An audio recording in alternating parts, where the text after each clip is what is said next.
Gives the okay.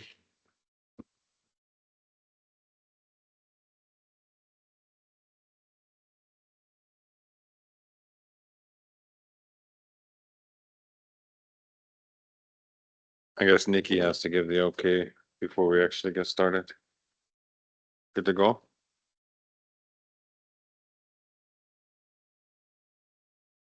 Bonjour, thank you for joining us today.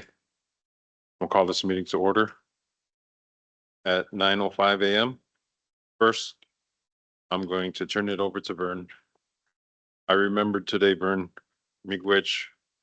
I apologize for talking before you yesterday.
Miigwech, Vern.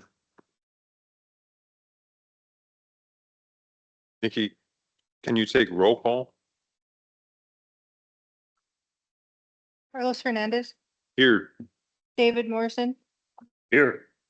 Mildred Holmes. Here. Janelle Gogoleth. Here. Robert Moore. Here. Thank you, Nikki. First off, we're gonna have the approval of the agenda. Mr. Chair and Council, we will need to remove Pam Parson as she will not be able to join us today. And I also have two additions that can go under me. The first would be resolution number 2027, revising a recent resolution regarding access to the bank accounts. We need to add one more person to that bank account. That paper copy has been handed out to the entire council. And then the second information is an addendum for additional hours for Sadie Whitebird.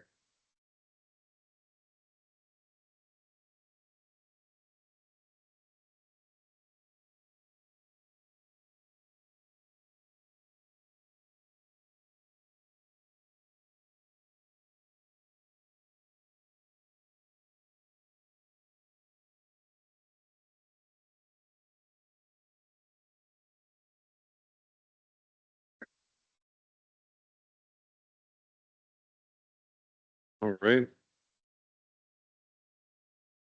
There's no additional deletions or additions. I ask for a motion to approve the agenda. Could I just ask if we could maybe discuss about having a timeline and or about a position and description of maybe getting the board of directors back in place? I think that at one time it was discussed about having a board of directors maybe within the last year or so. But I don't know what actually ever happened on that, but maybe just talk about bringing a board of directors back to oversee our businesses and put something in place where we can put out a description of what we're looking for, and so maybe we could discuss it more at next meeting and just have like a plan or something to be back. Because I think our businesses kind of need that or so we can move forward and get back on track. Well, sounds good. Yeah, we can add a discussion on that, a discussion on the BFDC Act. And actually, it would just be bringing you up to speed because we have been working on it and trying to get everything on place, making sure that everything's in order and ironing out all the details so that we could get it started. I think one of the biggest issues, right, was just one of the positions that was in the BFDC Act. But I think that now, if you are willing, I think we have enough votes to pass it.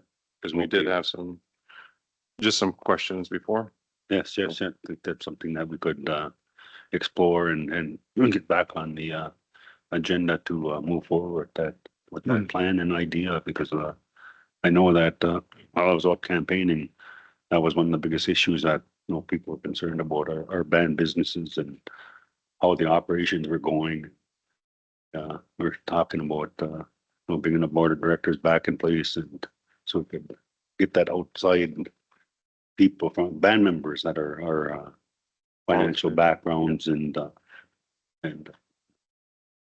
so that would be nice if we could move forward with that.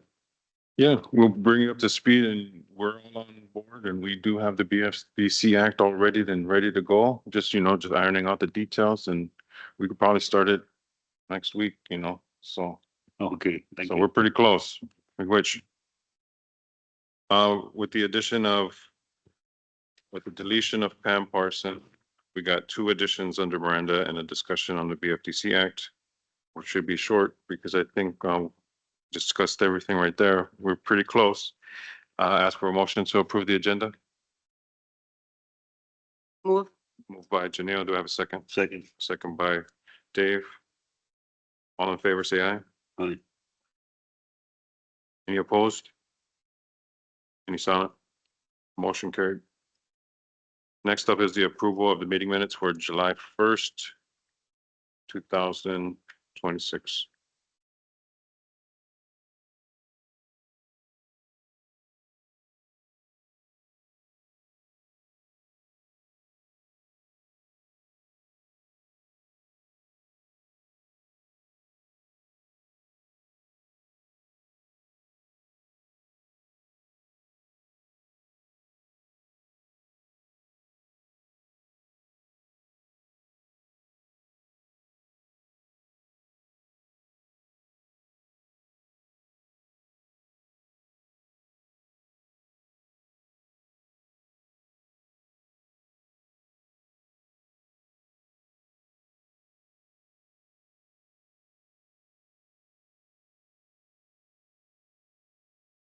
There's no questions or concerns. I ask for a motion to approve the meeting minutes for July 1st, 2026.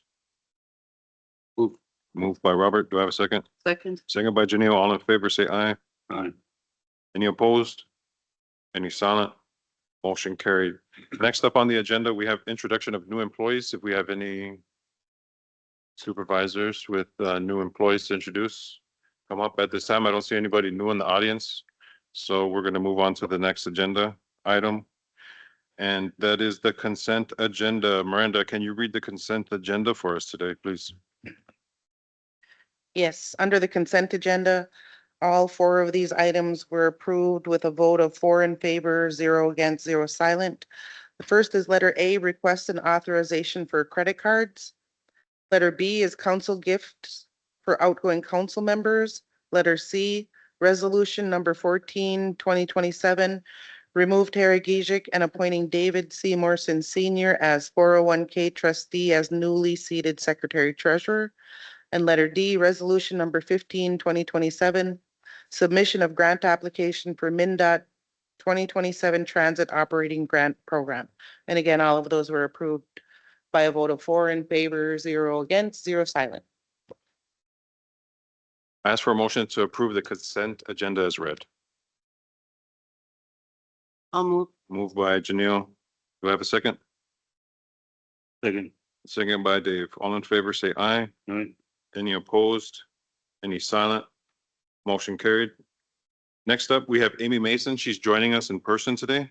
She's going to speak about resolution number 16-2027. It's building a tribal energy capacity for long-term energy sovereignty grant submission.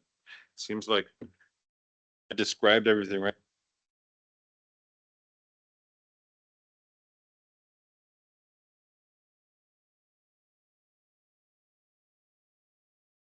Bonjour, good morning. I want to take a minute and I just want to be able to say thank you to our outgoing District 1 Representative Shane Drift and outgoing Secretary Treasurer Tara Geshick. And I wanted to just thank them for our conversations and their supports in my position. And I want to just let everybody know on council, I look forward to continuing with our newly seated council and all of the good things I see happening going forward. So today I am here to ask for your support for a grant operation or a grant application. It is the Rtc grant, which offers funding for tribes to develop their energy business or expand energy capacities. In this grant application, we're focused on capacity.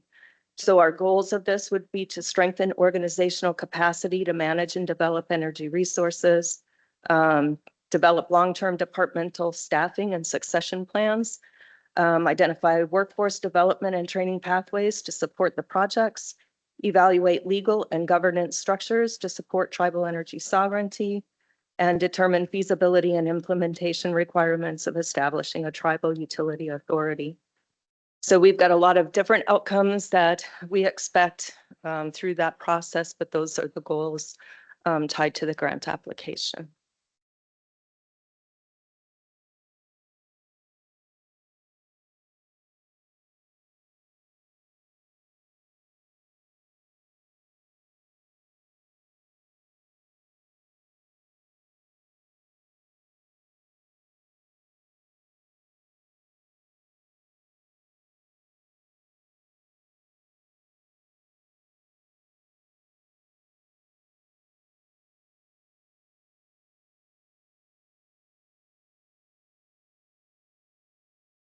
So last month, we put in the application for the EMDP grant and very similar, right? It's all focused on planning, but the EMDP grant is focused more on looking at what we currently use for energy, how we can offset that, how we can improve that, and how we can, what projects best support our ability to knock down costs and become more self-sufficient. This one is focused on capacity.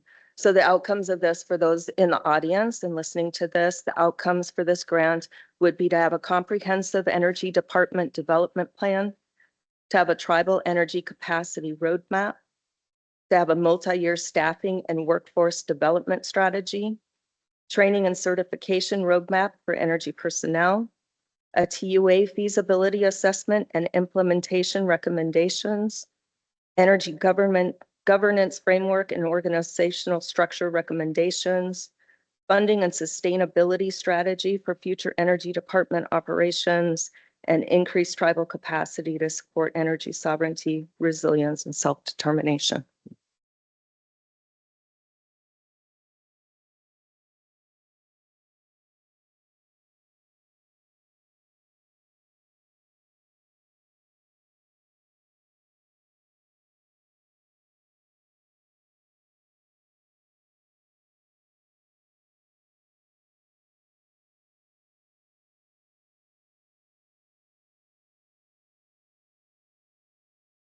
Amy, if this gets funded, when would the funding, when would you receive it? I think the planned funding is about August, September. So I think they'd probably be doing the awards in August and then moving forward.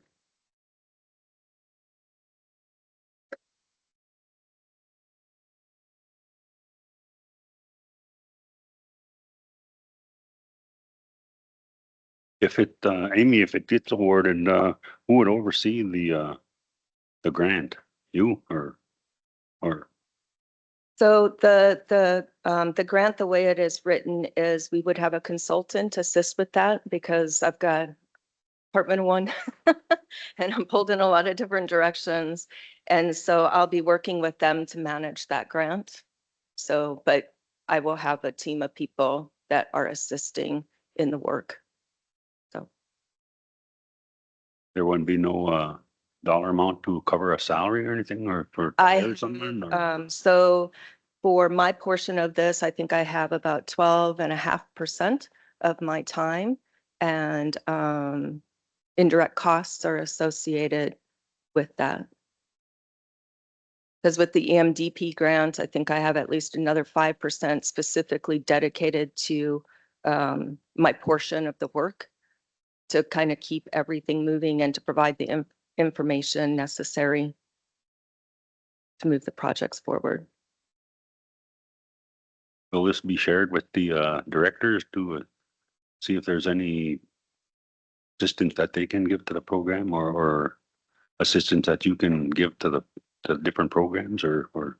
Absolutely. So this last month, we had a short meeting on our existing strategic energy plan, and we had the directors that were available to meet at that time, kind of understand where that strategic energy plan was before I came into the position, and then to provide some feedback on that. So now it's kind of taking all of that information and trying to get us to work together. Because when I go through and I look at utility data, I don't go, okay, well, this is my department's energy data. What I'm looking at is the whole reservation's utility data. And I'm trying to find a way for us all to work together because that's the only way that we're going to be able to manage those costs and help to drive those down.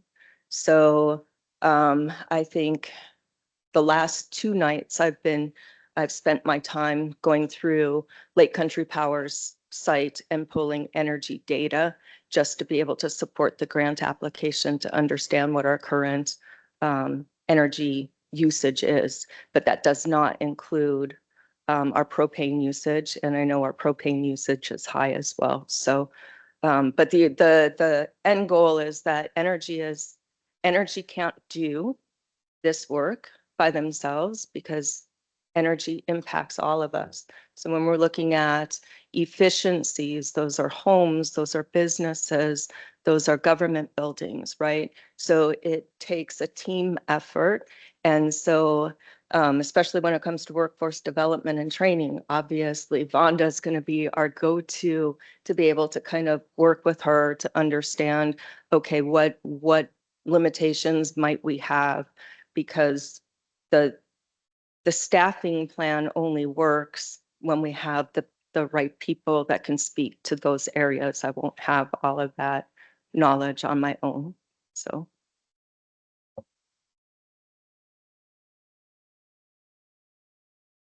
Any questions or concerns?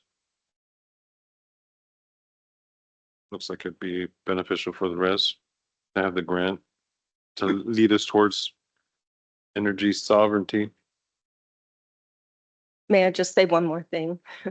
So for me, when I'm looking at this planning, because I know that my position was established for a set amount of time, just based off of the funding sources, right? So I'm trying to add additional funds to kind of extend that.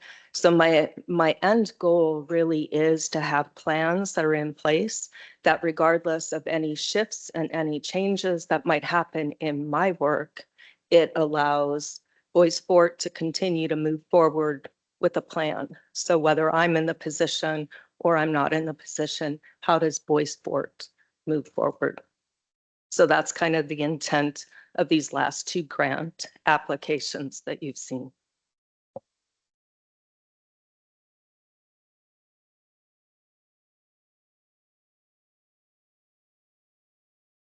Perfect. I really appreciate the work you've done so far for Boys Fort, Amy. So thank you very much, McWitch. There's no questions or concerns. I ask for a motion to approve resolution 16-2027. I'll move that we can get this grant, so it looked like be beneficial. I'll make a motion. Moved by Dave. Do I have a second? Second. Go ahead. Second by Janelle. All in favor, say aye. Aye. Any opposed? Any silent? Motion carried. Nicholas, Which, Amy, thank you for Yeah. coming in today. thank you. Oh, all right. Next up, we have Brian Whiteman Sr. He's going to talk about change order number 5 for the Big Woods Transit Project. It's an additional material for road and parking lot.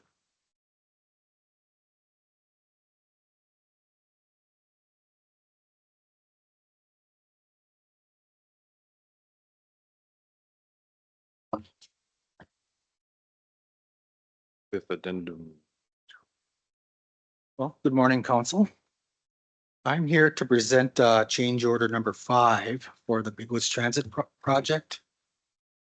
This would be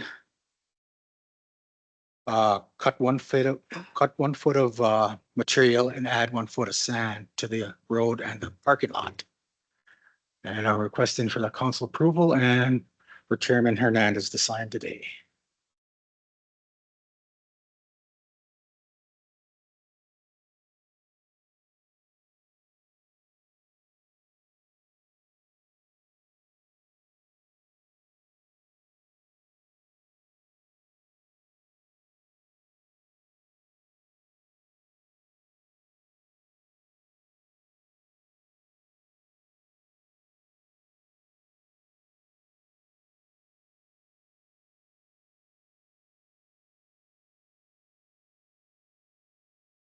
This change order is $66,025.38.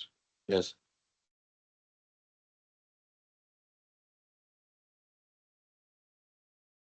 If you scroll down, you'll see the shaded area where they're gonna cut and fill on your packet there, I think. Oh, wow. If you scroll all the way down, you'll see the little map there.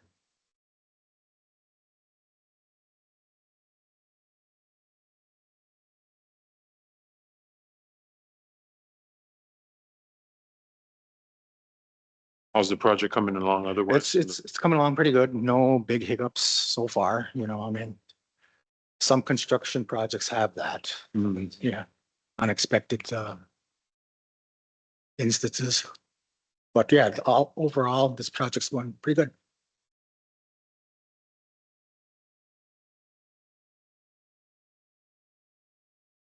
Brian, where are they getting the sand from?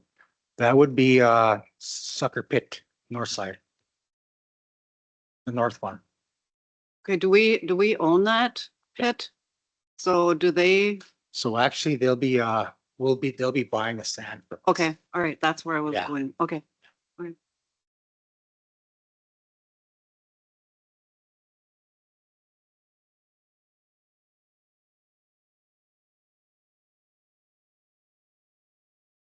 Brian. Brian, I know at one time, this was years ago, the RTC, purchased some land down on the road going down to Farmer John's. Mhm. And, Joel Ashelford at the time was our director of, Public Works, and he said that would be a good, place for, a gravel pit. Mhm. Did we ever explore to going there Well, and open that for up, our and maybe make a gravel pit there and? I asked Lancey about that, Lance Hill, and there's still some, little bit more hoops to jump through to get into there. But I wanted to use that for our lagoon project because it'd be a shorter haul, so shorter costs for everybody. But that's still in the works yet. Okay. It's ours, but Yeah. there's still 4 more hoops to jump through to, Oh, you know, okay, yeah. to get yeah, a machine in there.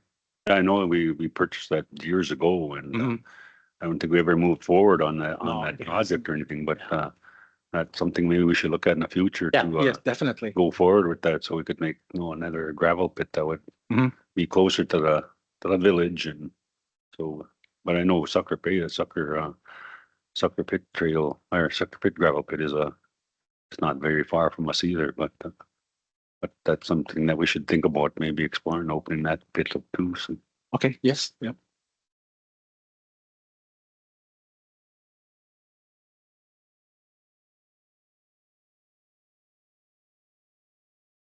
And then the other question that I would have is, is there, you have available funding in this project to cover? Oh, yeah. Yeah. Okay, okay.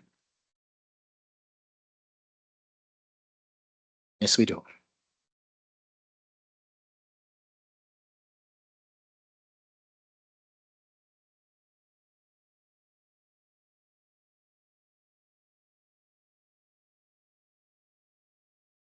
Sounds good. I'm glad it's moving forward. Mhm. There's no questions or concerns. Ask for a motion to approve. Change order, I'll move. moved by Janelle. Do we have a second? Second by Dave. All in favor, say aye. Any opposed? Any silent? Motion carried. Which, Brian? Okay. Really quickly, Brian, before you leave, one question for you. That walkway from the village out to Public Works, what is the status of that project? It should be worked on next week. I noticed there's an excavator there. What we had is a class 5 problem. They're buying their class 5 from Udovich. So they ran out of class 5. Now they have a crusher in their pit where they're buying Udovich's class 5 to finish that. So, Okay, is there gonna have to be more work on that? Cause as I'm driving up, I'm noticing more vegetation or yeah, that's weeds or because whatever. they're Are they waiting gonna for have, that class 5? are they gonna have to do more work on that before they finish the project? And will that cost more money to us? No, it's already set in place, Jim. Okay, There's no extra cost. No We're just additional waiting cost. for 5 okay, to thank cover you. and pave.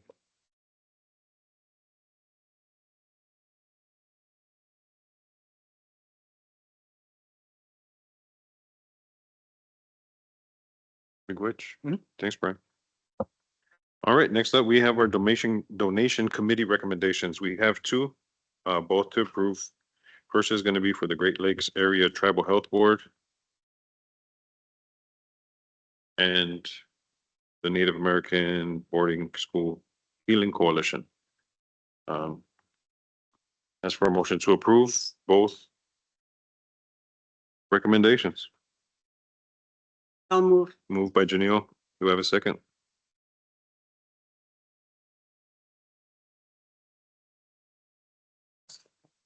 Second by Millie. All in favor, say aye. Any opposed? Any silent? Motion carried. Next up, we have Jalen Strong. I don't see him here, so he might be joining us online today. Speaking of, on resolution number 17-2027. It's a grant submission for fiscal year 2025, the Historic Preservation Fund, the Tribal Heritage Grant Program. Bonjour, Jalen Minogajib. Thank you for joining us online today. Morning, Council. What I have today is a resolution that will allow us to pursue a grant that would essentially establish a tribal historic preservation or tribal register of historic places. So this is something that the federal government has on a national scale, but this is something that we can do on a tribal scale to include things that otherwise wouldn't be included on there, and hopefully give it a little bit more protection. But otherwise, the mass majority of the grant will be surveying a lot of the spots that we come across or that we hear about. So we'll have some engagement from the community events, individual interviews with people, as well as kind of looking through some old text and surveys. So currently, right now, we have a lot of our information stored kind of on paper copies or on some old GIS layers. And so those are known, but not necessarily written about. So what we're hoping to do is kind of create 3 tiers to that. So people generally can come and access it and see some stories about some of the locations around, but not giving precise locations. And then we'll have one that will be used for tribal government and business corporation uses, where they can see a little bit more detail into it, maybe have a generalized area, so a buffer zone of maybe around 100 meters or so. And then the highest level would be for council members and TIPO and some of the department heads that are more precise with some of their programming and infrastructure building that they're going to be doing. So the hope is that we can get that and contract out a GIS specialist for the year to help out with that and help out with our training with our own staff. We do have full indirect cost on there at 21%, so that'll be around $4,708. total cost for the program is $73,130 with no match coming from the tribal government.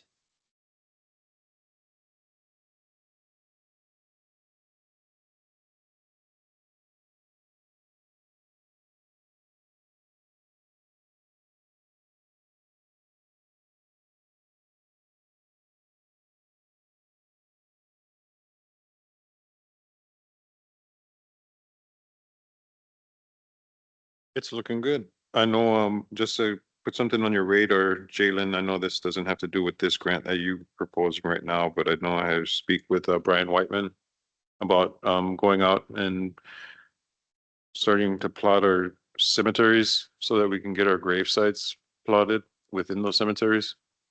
Not, this has nothing to do with this grant, but I just wanted to give you a heads up. We'll be doing that on the Net Lake side, and I was gonna talk to Kevin Strong about starting on the Vermilion side, just for future reference.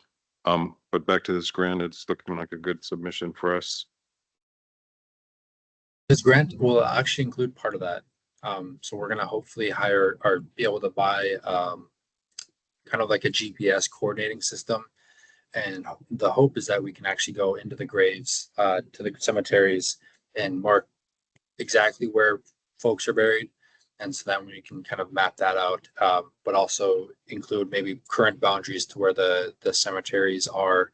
And then if they need to expand, right? Because Vermilion has a lot of family burial sites. Net Lake does too, but I think Vermilion has a few more scattered around that less people are aware about. And I think that would be good to have on record for our people.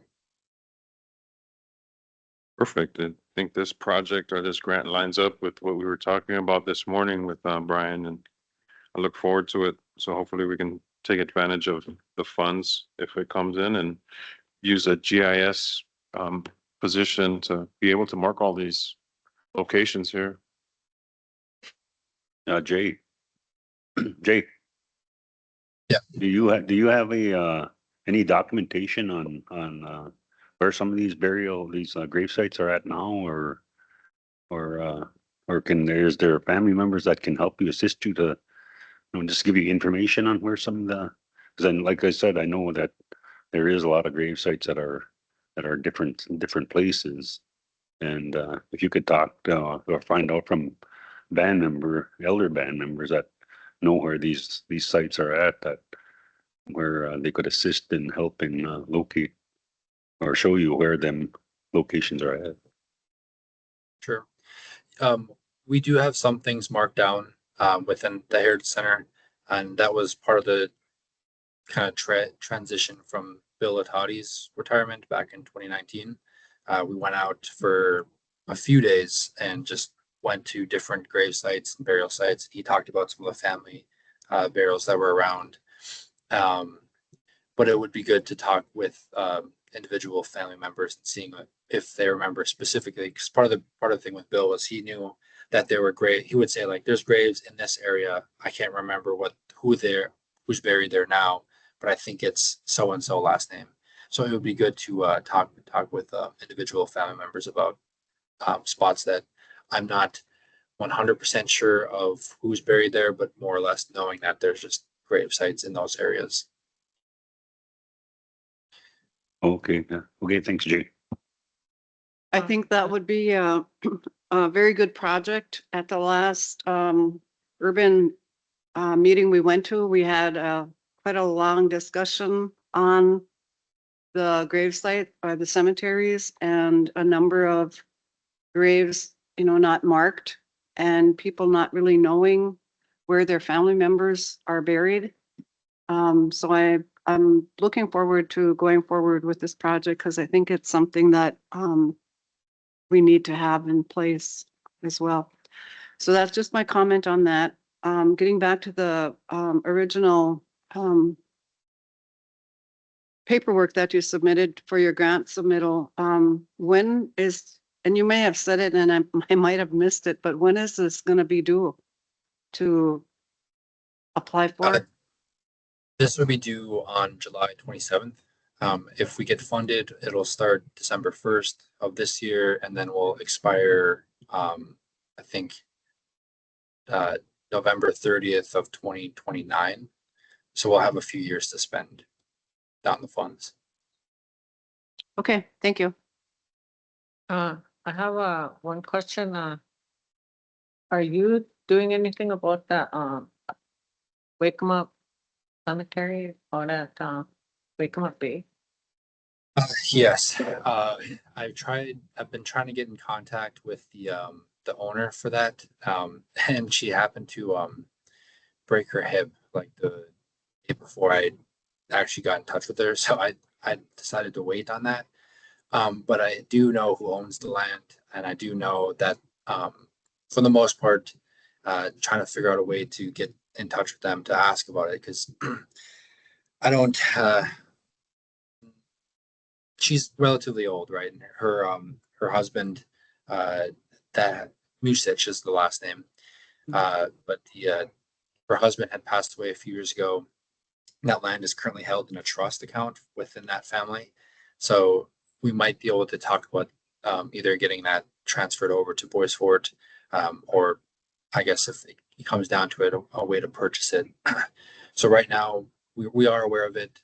We do know that there's state and federal laws that are protecting of that area, and if they happen to try to build anything, there's protections around that spot. But currently, we do have a path, hopefully, to explore to see about return that land to Boys Fort.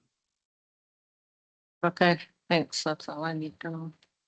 Just to kind of add what Millie was talking about, I know several years ago, there was a guy named John Musich. He owned a country store in Cook, and then after he retired, he sold it to his son Tom. But I know that he had some information. So I don't know if maybe you could. I know his wife is still alive. Or his wife, his name is Verdell Musich, and she's kind of an older lady. But maybe if we could give them a call or talk to that Tom Musich and see if there's any information that his father had on that, because they used to they told my dad that they used to go over there and take care of those grave sites, and they used to make sure those little houses that were there, that nobody messed with them. And so he kind of caretaked that area for where that grave site's at. And I know at one time there was a big storm came in, and one of the big white pines fell and destroyed some of those little houses that were on top of those graves. And but he really took that to heart, and he really was really concerned about that area where Millie's relatives are buried over there. So maybe if you can get a hold of that Tom Musich to ask him if his dad has any information or documentation on that site. But he lives in Yes. Cook. I don't know if you know him, but Yeah. Tom and Verdell are the ones that own the land around that area. Tom passed a few years ago, and Verdell was the one that broke her hip. So yeah, I'll reach out to John and Verdell, sorry. But I'll reach out to Tom and see if he has any additional information that he can provide. But otherwise, yeah, we're planning on reaching out to Verdell and being able to go talk to her. I think last I heard that she was staying with family members either down in the cities or down in Florida, somewhere between those areas. Jeff, you have your hand up? Yeah, thanks. Just real quick, I think this is probably on Jalen's radar, but I just wanted to note it. If the grant is awarded, one thing to flag for Jay and council would be we should, take a look at that time around the band's data privacy laws, just to see if there's any benefit in adding anything to make sure that however the registry is set up, Jalen, that we have, the proper protections for the information that's codified, and not maybe just in policy, but in law. So we make sure there's data sovereignty protections and all of that, just depending on how the band wants to protect the information. So I just wanted to note that if the grant comes through, it's probably worth circling back to the data privacy ordinance just to see if we want to make any adjustments or changes to address that registry. That's all. Thanks.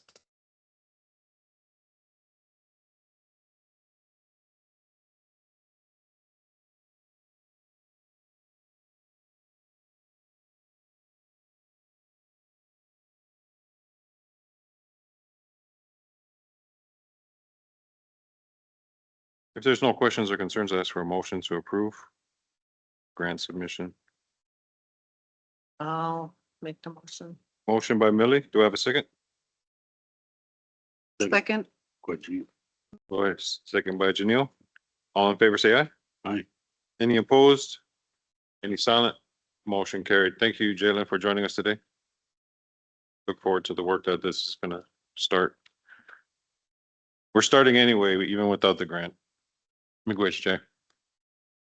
All right, next up, we have Lance Hill. He's going to be speaking to us about two resolutions. First one is number 18-2027.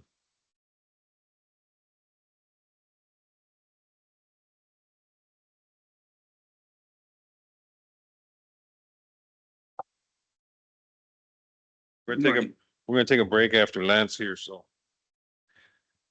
Sure thing. I'm not putting any pressure on you, Lance. Yeah, yeah, no problem. All right, so the two items that I'm presenting today are our new lending opportunities that Jeff and I have been working with the state, working in partnership with the state and AEOA. Basically, we're looking at renovation loans for for homeowners on trust lands and that are administered, they're offered by the state, they're administered by AEOA, that they're leasehold mortgages. A lot of these leases do not contain leasehold language. So, for example, if you owned a home, you entered into one of these agreements, the leasehold would be your collateral for your loan. And that does require tribal council consent as well as a BIA. So the items I'm presenting today are resolutions that specify that tribal council consent. But the agreements themselves are between the lender and the borrower. It doesn't specify ownership of the land. As we know, that is held by the government and trust for the bank. So that's not something we have to worry about, right? It's just that they need some kind of documentation to make sure that there's an agreement between that person and the bank that. Yep, and the borrower is the state, the administrator is the AEOA. Okay. Like I said, it's a new item, so I don't know every detail. I'll know, so if you dive too deep in the weeds, I'll rely on legal counsel. But basically, if they're not delinquent after a certain amount of time, they're pretty low interest, low risk lending opportunities for bands. The message I received was they have funds, they'd like to assist, and it took a little while to get the partnership together with the various needs of federal law, state law. So yeah, if there's any questions early on, otherwise I can dive right in. I just have one question. Sure. Is this gonna be setting a precedent for other homeowners on tribal lands? Yeah, I mean, it's a first opportunity, but it has been reviewed with our legal counsel. Kay Palmer was actually the first one. Doesn't matter necessarily what order the resolutions. So hers was approved and I only know the cliff notes on this one. Since it was approved, we had to go back and draft a legal rider to accompany it. And we would send both documents to the BIA for their consent and recording if the council chooses to approve this resolution. But yes, precedent, first one would be precedent, correct?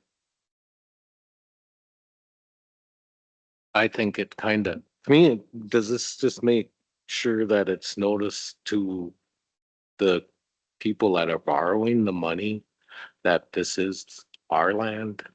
Yes. So it's just protecting us pretty much from, there's no chance, that's what I mean, is it's like, to me, it's like we have no, It's like, it's gonna help out the band member and stuff. And we're just saying this is our land and what you're renovating and stuff is what your collateral, not the land.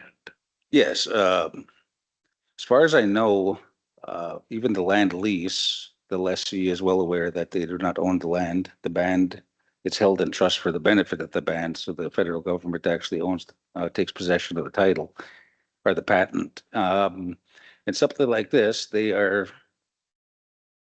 consenting to, if they were to become delinquent on this lending opportunity, their leasehold, so their lease would transfer to the lender.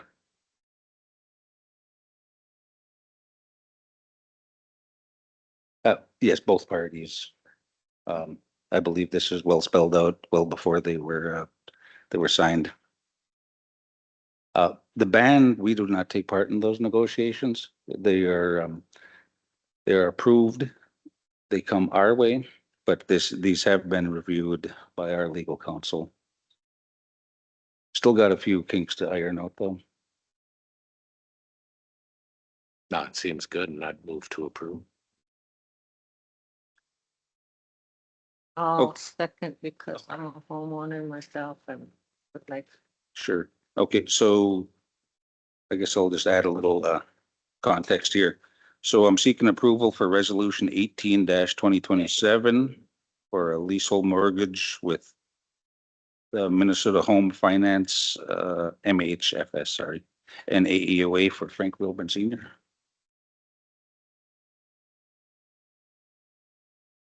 Got a motion to approve by Robert and it was second by Millie. All in favor, say aye. Any opposed? Any silent? Motion carried. Next up is similar, resolution number 19-2027, a leasehold mortgage with MHFA for K Palmer. Yep, correct. A little context. I spoke a little bit. K's was signed prior to coming here. We had to, Jeff and I had to have meetings with the state and the AEOA to make sure that the process was sound for the band to approve and also would be in good standing with the VIA as well, as their approval is also needed. So it's been reviewed. Jeff was comfortable with it, therefore I'm comfortable with it. But yes. Kate Palmer's leasehold mortgage is what we're seeking approval for. I'll move. Moved by Janelle. Do I have a second? Second by Millie. All in favor, say aye. Any opposed? Any silent? Motion carried. Thank you, Lance. Hey, Lancy, before you go, I just got a text message that the gravel pit area over there by Farmer John's. Oh, The yes. land, well, we own the Boys Home owns the land, but it was never put into trust. Is that still holding up the process or what would we have to do to get it put into trust? I know there's things that we have to be done to get it put into trust. And I know putting land in trust takes a while by the BIA, but was that ever done or actually, looked into it to put it into trust? Yeah, good question. When I first took the office, I believe that application was in the lower stages or end stages of review. I believe it is in trust. You can find, at least I'm finding it on the BIA tract viewer. So I believe it's in trust. I'll follow up and pass along documentation. Okay, thanks, Lance. No problem. Thank you, Lance, for bringing this forward for approval. I think this is good opportunities for our people, to do renovations on their home as a homeowner. So thank you. You're welcome. I agree. Thanks, guys. Miigwech, thank you, Lance. And with that, we're gonna take a break. It is 9:55. We're gonna come back 10 after 10. We're gonna take a 15-minute break. Thank you for joining us. We'll be back 10 after 10. Miigwech.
All right, it's 10 after 10. Next up on the agenda, we have Nikki Irving. She's going to be talking to us about a sole source request for a regroup. It's an instant notification platform that we use here at Boysport. If you're joining us online, I'm sure you've heard of it before. If not, it's a good way to get notifications on what's going on in the community. So thank you, Nikki. Thank you for joining us today. Thanks. So yeah, I just have the sole source request. This is the renewal for the 2026 year, or 9/1 to 9/8/30/2027. In the amount of $18,634. And we do have up to 3,000 users on that. Right now, I think we're currently at about 1,800 to 2,000 users. How long have you been working with this regroup? Probably look 4 or 5 years now. It was around COVID time. Okay, We switched over. I was just wondering if you've noticed anything in the last 4 years that really helped increase signups. Not really, just getting the information out there and having people, sign up. A lot of people aren't really using the app Okay. option that we have. It's just mostly text, email, or call. I'm sorry, how many users did you say we had? About 1,800. 1,800? Yeah. That's not too bad.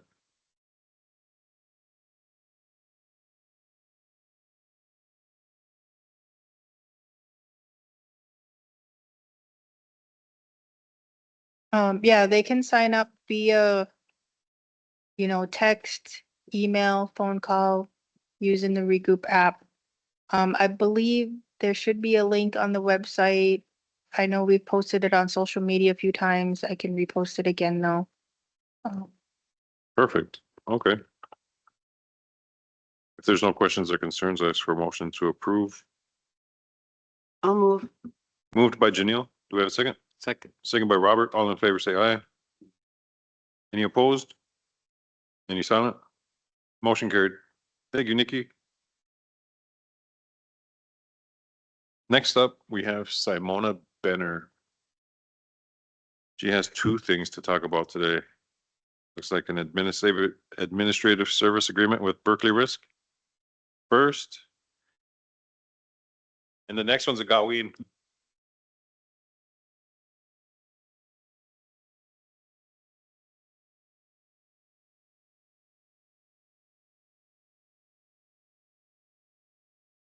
Okay, so I'm requesting approval from the tribal council for Carlos to sign the administrative service agreement for Berkeley Risk.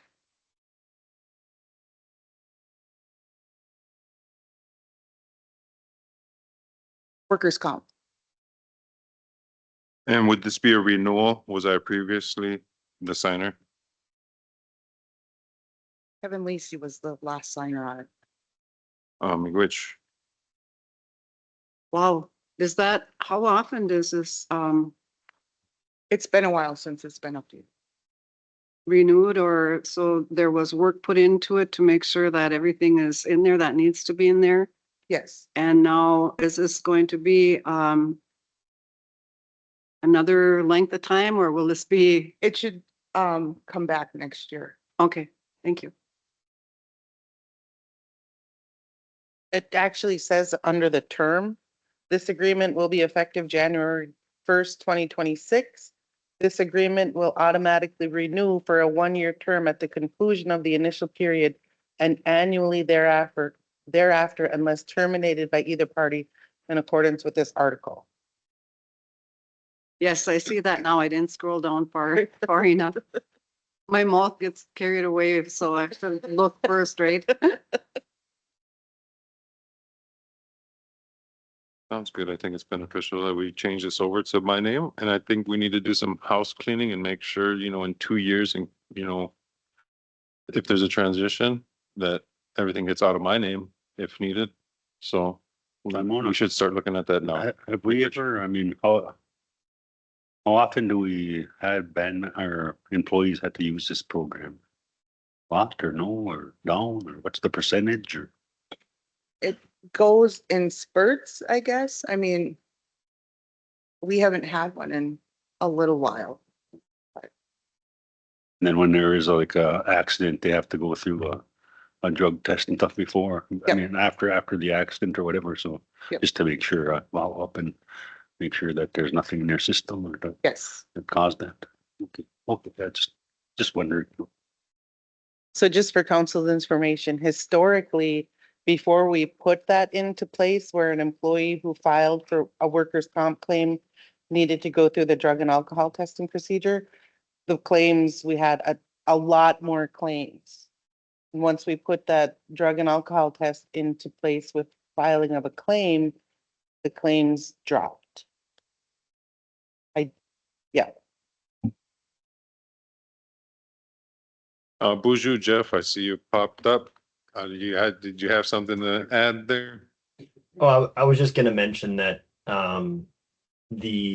this auto renews, but one thing we looked at to make sure is that, you know, the band has termination rights too. So if there was ever a need to terminate early or renegotiate or switch over, there's that flexibility under the contract. And there's also a confirmation of no waiver of sovereign immunity under this agreement as well. So we made sure that those pieces were in there. So I just wanted to flag that for the council as well.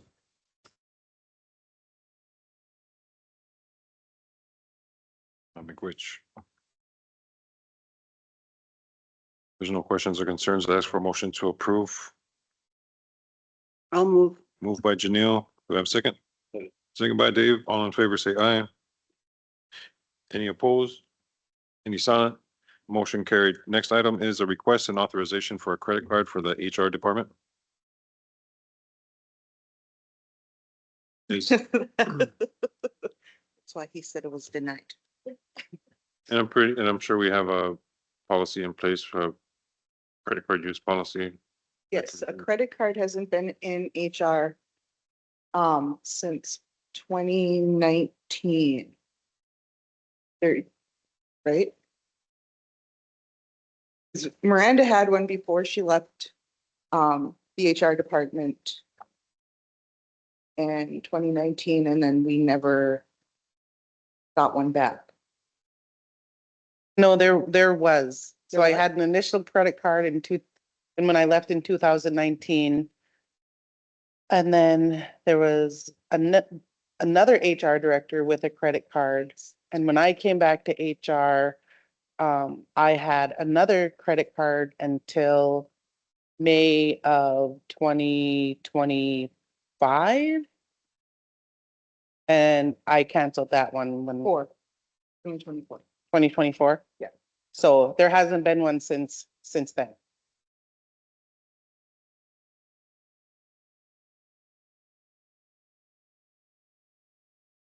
Sounds good. I see the need for it. I just want to make sure that we have oversight and also procedures in place for making sure the employees are going to be turning in documentation, making sure this is up to date and not in Yes. lagging behind. And we do have follow up if, you know, an employee is not adhering to the guidelines, which I just have a quick clarification that I would like to ask, and that is, some of the use that would be that you would be using the card for would be for training, conference, registration fees. And, I just want to make for sure that I'm understanding it correctly, where if that fee needs to be paid when you register, you'll use the credit card for that. But then whichever staff is going to that training will do the paperwork necessary to get that card paid. Yes. Okay. Just to add to that also, I know that sometimes they needed the credit card to when there was any out of state travel and they needed to fly or whatever, and I know that they used the credit card to book the flight so they get a cheaper cheaper flight airfare when they flew instead of getting a higher one if they did it just a couple of days before that. But when I was on the council prior, I was issued 3 credit cards, one from Fortune Bay, and then there was 2 that I had from the Boysford RTC. And anytime that the staff wanted to use those credit cards, you know, they would let me know, or WICO would let me know. And so we knew who was going to be using the card, what the purpose was going to be used for the card, but I'd get a monthly statement from. I would come right to my own address, my home address, so I could view the details of what was charged on the card, and then if there was something that I wasn't made aware of, I'd bring that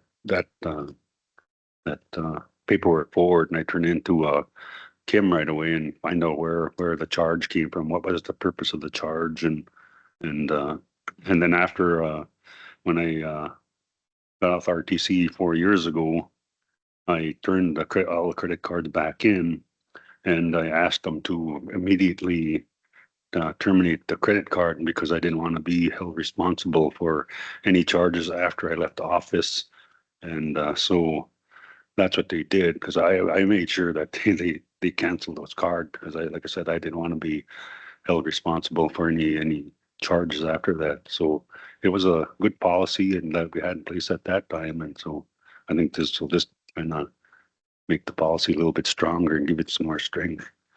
And I had a question, if does the current council, do they have credit cards that they carry for business, or?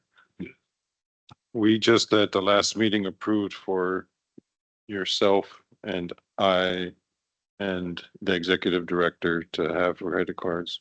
Because I know when Gene was our spiritual advisor, he'd always he'd come to me and he'd say, we need some Gucci gun, we need gifts before certain meetings. And so I'd use the RTC credit card to go make those purchases for the 4 or 5 gifts that we'd have to pick up for the event or whatever where we were utilizing the gifts for. So, but that made it a lot easier. Then that way we could track it, and then I never wanted to use my own personal credit card for that. So people are saying, well, geez, he's using his own personal credit card for RTC stuff, and I didn't want to give the impression that I was picking up stuff for RTC on my own personal credit card. So that's good that the RTC is going to have their own credit card to oversee that. So then that way we don't have to use personal credit cards for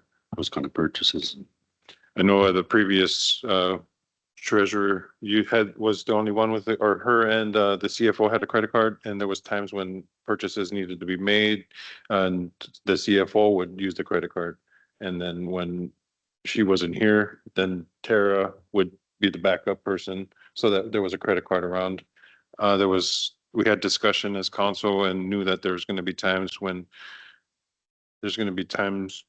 we needed an additional card, or there's going to be times when you're not going to be here or the next CFO won't be here. So that's why I was added and the executive director was added to that list. And then there was a number of times too when I'd be on travel or away from the office and things were needed, they'd just call me on my phone and they'd ask for authorization to use the card, and they'd let me know what the purpose of what they were going to be picking up on the card. And so I'd tell them, go ahead and use the card, because they did have a record of the card on file here at the office within the county. So they just make sure that I knew about it, and when I come back, then I just recheck on it. So Okay.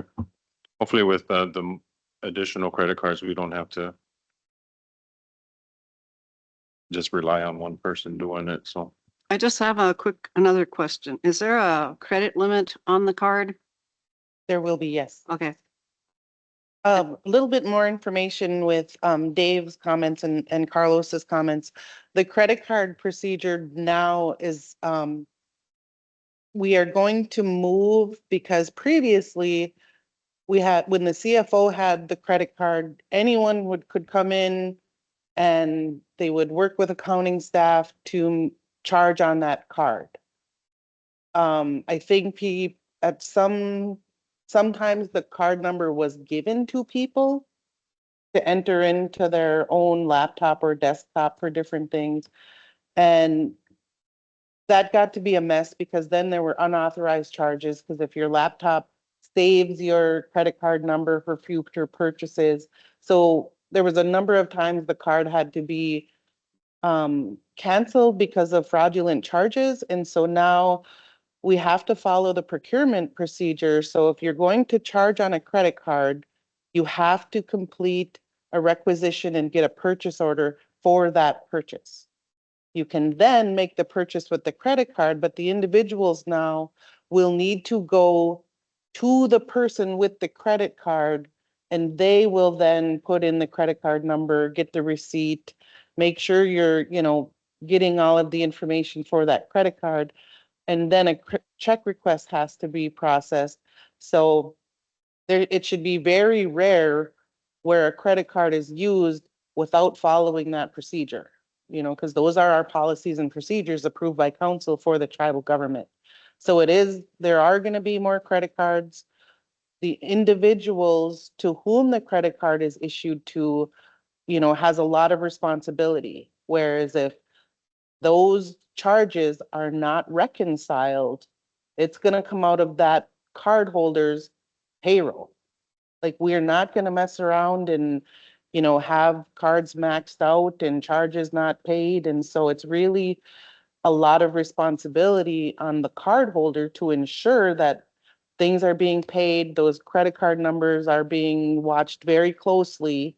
And just as an example, my credit card came in and today, there was 3 charges on it already by HR, so it'd be great to get HR a card.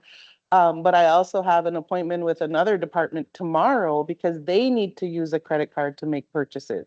So it's very, the responsibility is high on the cardholder. We're not, and it's really, I guess, up to each individual, who you're going to trust to take that credit card, but it's the cardholder's responsibility to ensure these cards are used appropriately. Thank you for explaining that. I was gonna bring that procurement policy up that we all need to follow. Thank you.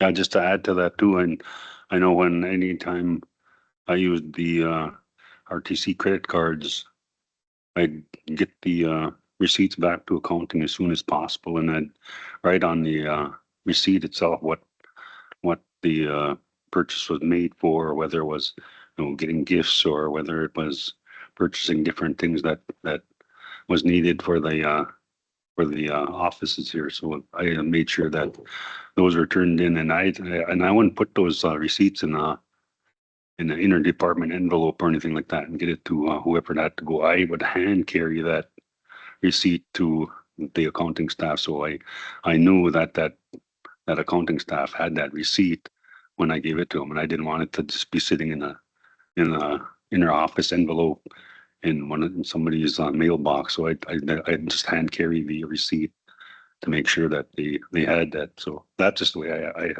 I did mine. That's the way I did it. So. Sounds good. I don't have any questions or concerns.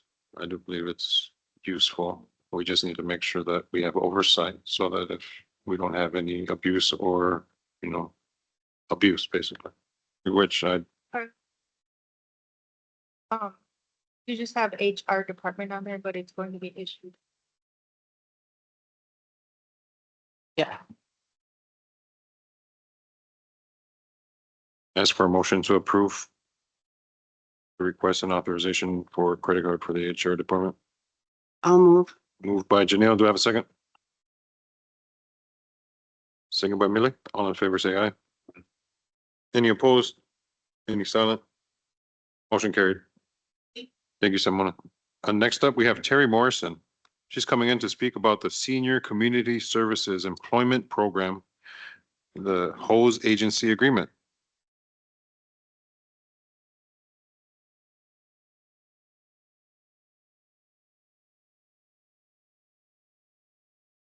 Who's you? Okay, so this agreement was previously through the Minnesota Chippewa tribe, and we have had employees that work for us that are technically employed through MCT previously. We've had it for years, I think probably the entire time I've been here. Recently, I was informed by MCT that they were no longer going to run that program, and it was going to be through the City of Duluth Workforce Development Department. So this contract is now between us and the Duluth Workforce Center. Duluth is the sponsor and Boisfort is the host agency. So the staff works at our work site. They do work for us. Usually we've had them at the E&P and then out at the food shelf. So they can work up to 20 hours a week. They do a time card and it is sent, and the sponsor agency pays them. So we provide training, we provide the workspace, we provide supervision, and then that department pays them. I have actually never seen a contract for MCT for it. And so when Duluth sent this to me, I was like, oh. So we have one. And so it's for a year. It looks like it needs to be signed annually. I did have Jeff review it. They had to change a few things, and now it is to both departments' likings. And so it would start July 1st, 2026 and run through June 30th, 2027. Questions? Any questions? Did Jeff get a chance to review this? Because I know on that right above at the bottom there where it says this agreement will be in effect July 21st, 2026 to June 30th, 2027. And that number 3 there on that third, it says the host agency does not provide workers' compensation insurance for participants. Is that something that we'd be responsible in case that person got hurt or whatever, or would they fall under Jeff? our workman's comp? Miranda? It says that right on the bottom, that number 3 at the wages paid at a rate of no less than in the application state or federal minimum wage law. Then it just goes into effect, goes into the not provide workman's comp. I believe they do under, Simona, would these individuals be covered under our workers' comp? I believe there's a section of workers' comp that references volunteers. Yes, they would. Okay. Oh. I just wanted to make sure because I just seen that and we just discussed workman's comps before. It's before there, so this is a question about that. So. All right, if there's no other questions or concerns, I ask for a motion to approve the agreement. The City of Duluth Workforce Development for the host program.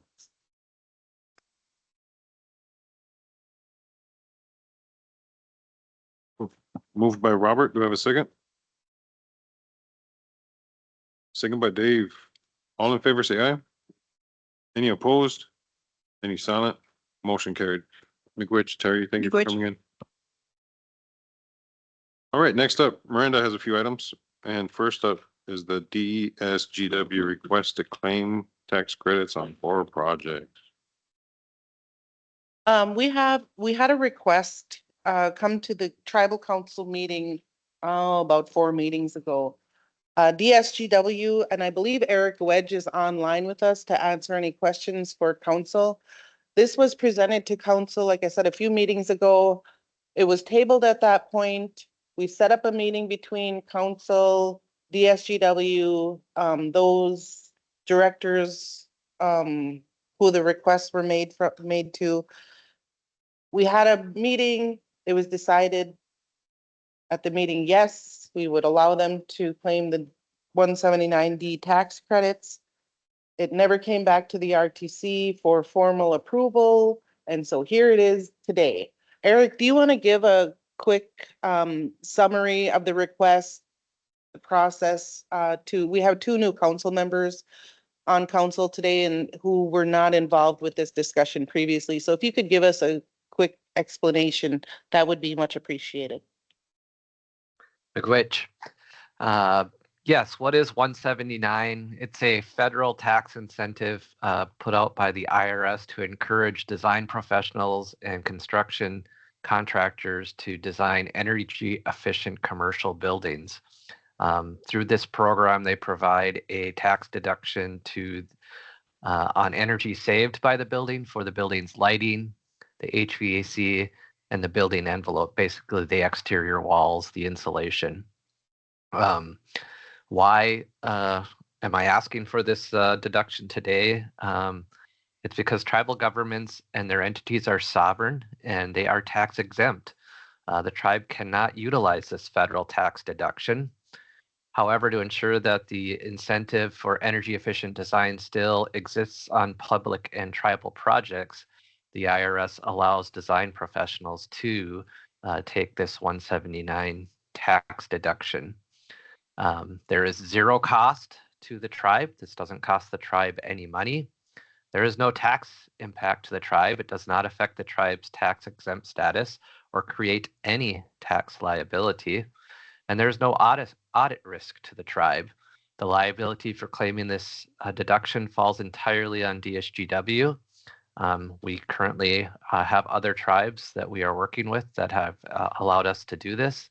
We hire a third-party engineering firm that comes in and certifies the energy savings to make sure that it's in compliant with the IRS. The simple process that I would requesting the tribal council today would be to allow the execution of the letters that have been previously sent and previously approved, signed off on it, and then our engineering firm would like to make some visits to the sites next week to verify this. This 179 tax deduction has not been renewed by the federal government, so this is the last year that it can be claimed. And I would entertain any questions that the council may have relative to this tax deduction.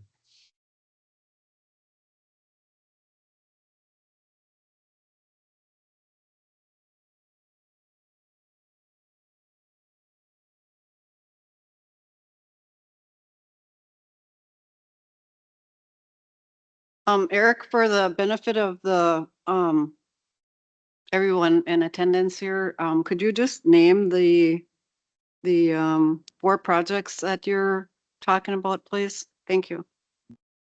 Sure. The first project would be the Boys Fort Cultural Center. We did an HVAC upgrade to that system, and we did some foundation waterproofing improvements that assisted in improving the R value of the foundation. The next project would be the Vermilion Public Works. That was a brand new project. It has the Public Works and food shelf in it. The other project would be the food shelf project itself up in Net Lake.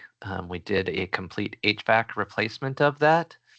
And then the other project would be the project in Virginia, the Health and Human Services. It was the renovation of the old Virginia Community Foundation and Plesha Chiropractic Building into Health and Human Services for Boys Fort off the reservation in the city of Virginia.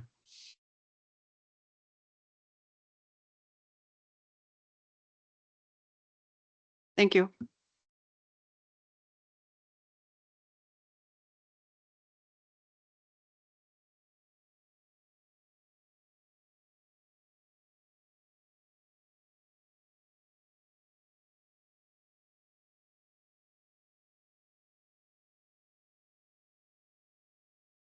You mentioned the Net Lake and the Vermilion food shelf. I just see Vermilion listed twice in the packet. I'm just wondering if this is just a clerical error.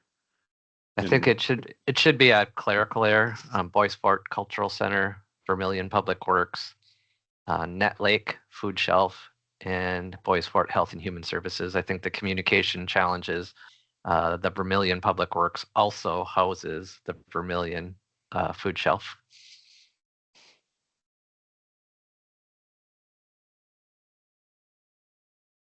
Eric, excuse me. Excuse me. Eric, was there a letter submitted specifically for the Net Lake food shelf?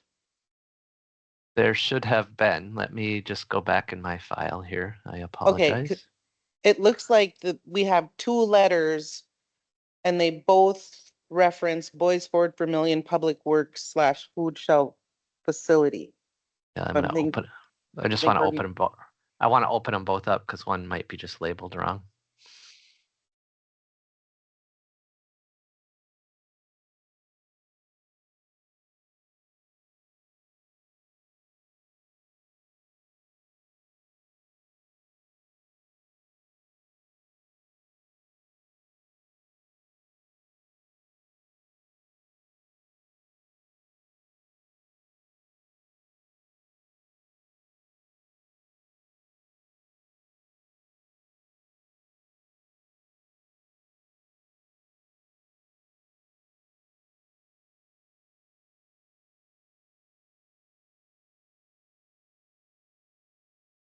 I'm gonna go back to the original because I might have sent the same letter twice back from when I originally sent it in. Let's see here.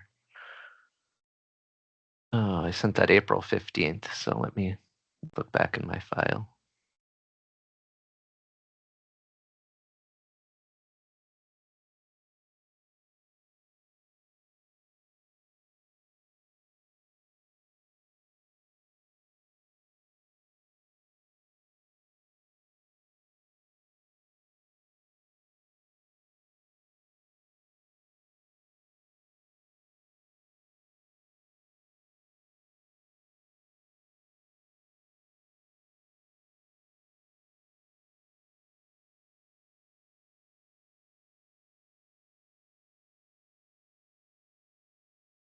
I think at the time, I apologize, on April 15th, the food shelf project wasn't complete, but the food shelf project is complete now. So I do owe you guys a new letter for the food shelf at Nat Lake.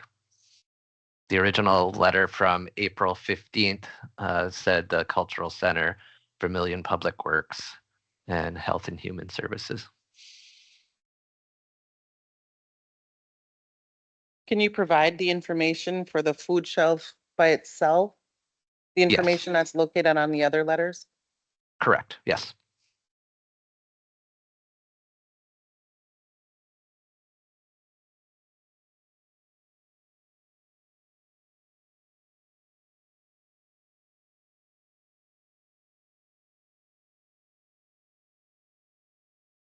Bear with me here.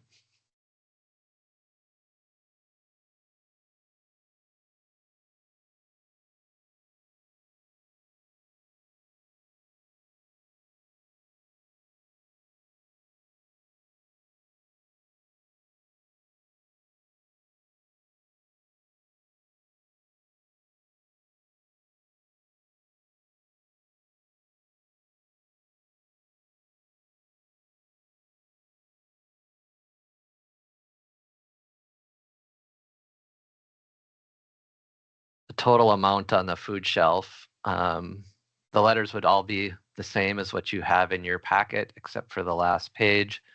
That would say the name of the facility, the address, and the construction costs. And the designer allocation would be 100% of $602,400. Now that doesn't mean we get that full credit. We just get a very small percentage of that. So,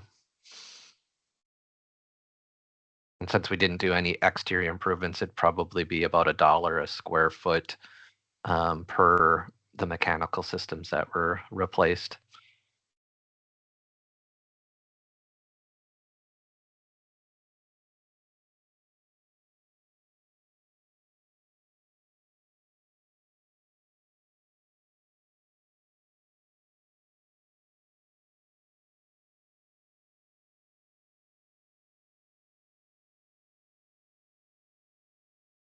Thank you, Eric, for providing that information.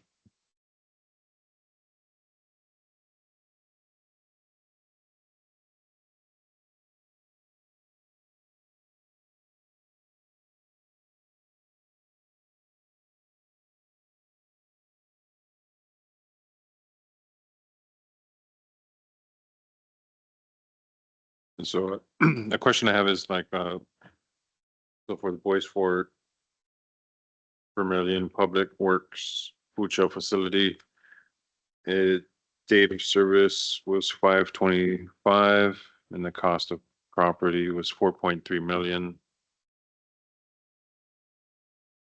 I was wondering what percentage of that was change orders.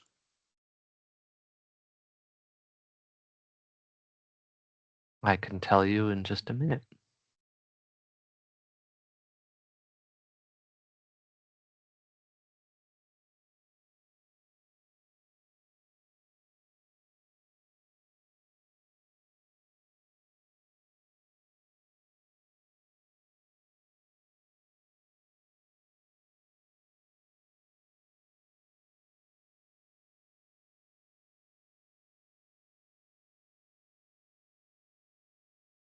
So on the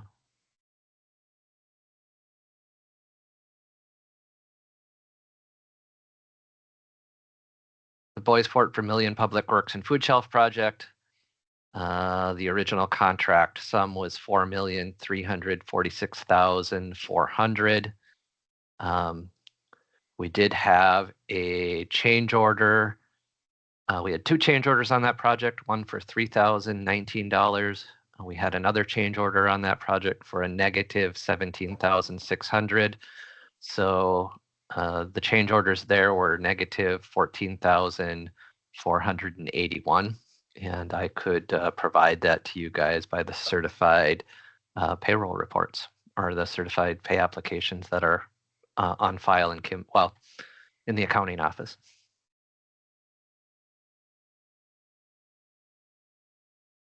Thank you for answering my question.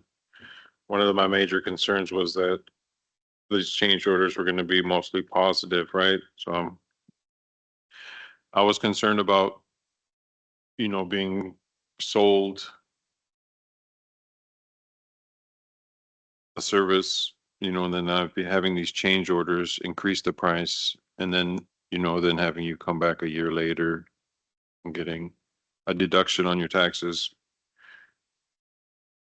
with, basically, I don't know, it just looks like double dipping is what the concern I had with this. Yeah, I can proudly say that DSGW on all the projects we have provided for the tribe, there have been some change orders, but all of those change orders have been budgeted through a contingency process and have all been funded through the source of the funding source for each of the projects. Specifically related to the change order that you guys talked about today with Big Woods Transportation. There were just significant ledge, rock, and soil conditions that were outside the parameters of where we did our soil testing that required additional rock blasting and additional fill.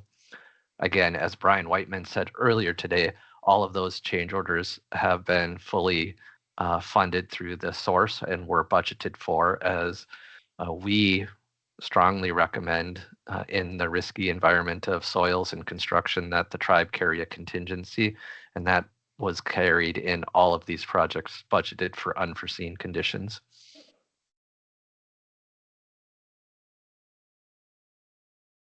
Thank you, Rich, for answering my questions.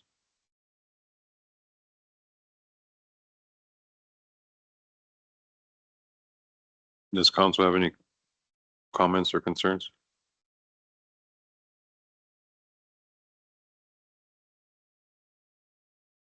Not ask for a motion to approve the request for DSGW to claim these tax credits that we would not be able to claim ourselves because we are on the reservation. It doesn't apply to us. There's state taxes or federal. That doesn't apply to us.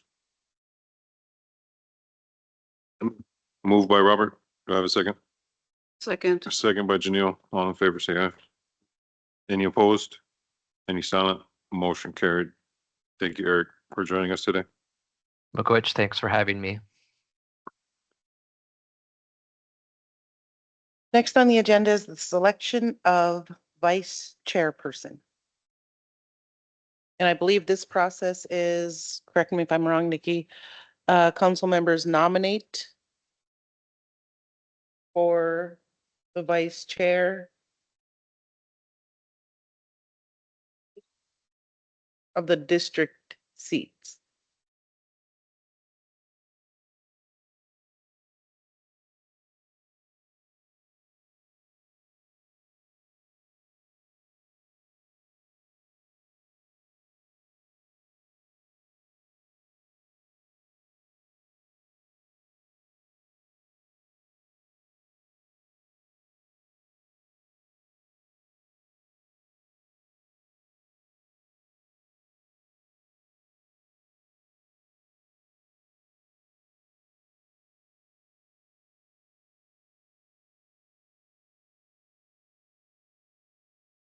And how often does this selection take place? Every 2 years or so, or?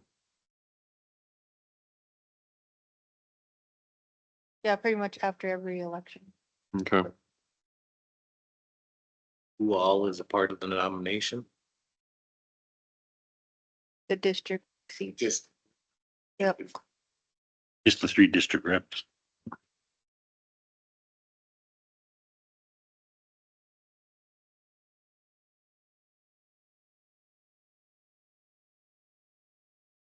Any volunteers? I currently serve, but you know, and I don't, well, I guess I did see the chair, you know, vice chair act and stuff, but since I've been it hasn't been, I don't know. I think we all do the same thing anyways and speak up. But I don't know, like that big of a change. I would nominate Robert for vice chair since he's already done it the last go around. And I think for longevity purposes, that that would be the best way to do it, in my thought. Thank you. A nomination, do I have a second? Second by Millie, all in favor, say aye. Any opposed? Any silent? Motion carried.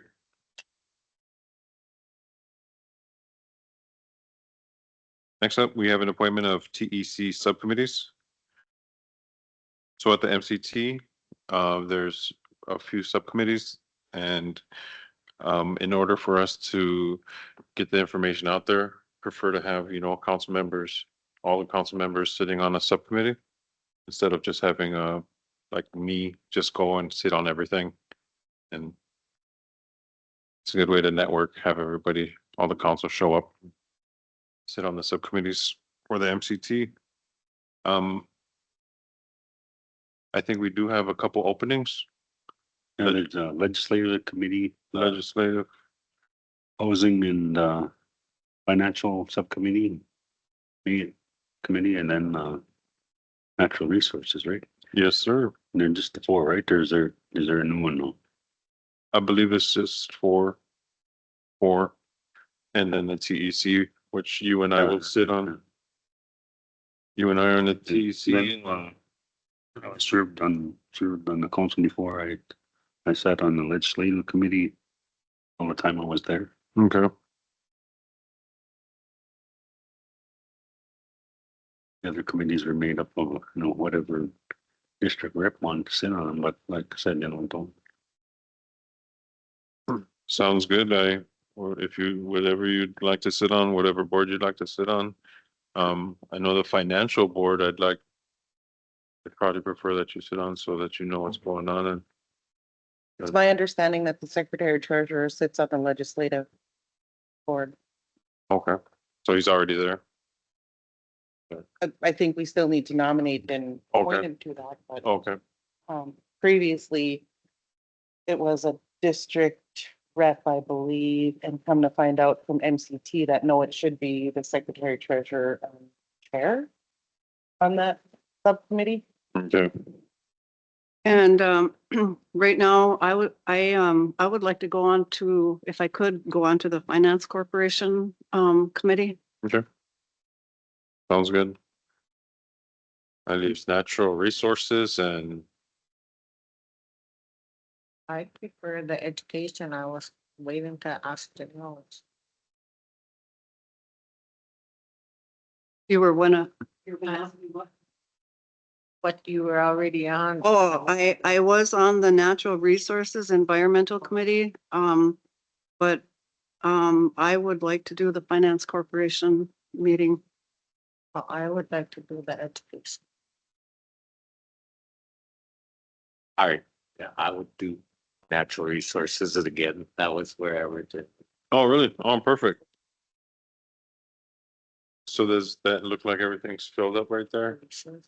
Or do we officially need to nominate everybody to the position? Or since we already know, right, what everybody wants, shall we do the nomination or appointments?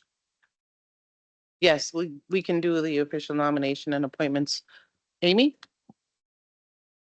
So this one is, we have two board positions with the Midwest Tribal Energy Resources Association. And Tara Geshick was one of the board members. And I am the other board member. I took over Luke Warrenschultz's spot when they created the energy department. And so now with Tara leaving, I will need to have another Boys Sport tribal council member step in to fill that role. And it's not to say that you have to be at every board meeting, but I do need to have a council member as part of the board. Do we need that appointed today or can we do that at the next We- tribal council meeting? We can do that, but I figure I'd bring it up since everybody's kind of deciding what councils and whatnot. So Okay, I just so think, that's kind of at least in everybody's awareness that I will need to have that updated. yeah, so what I would like is for, I believe, the Head Start position is now vacant as well. So we're gonna probably have to have all of senior management submit those to the council to be appointed with explanation, backup for documentation. So let's try that for the next council meeting. Thank you.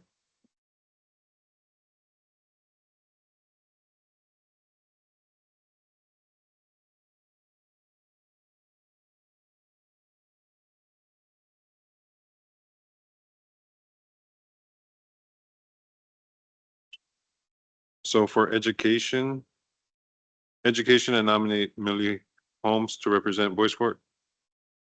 So we have a motion.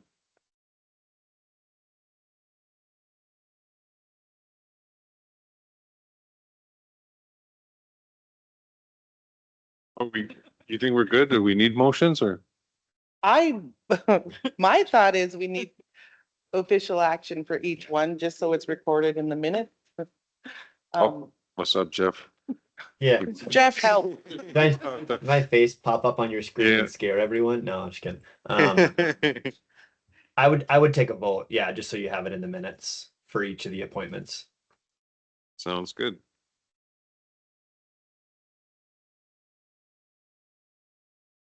I nominated Millie to the Education Subcommittee. If there's no questions or concerns, I ask for a motion to approve.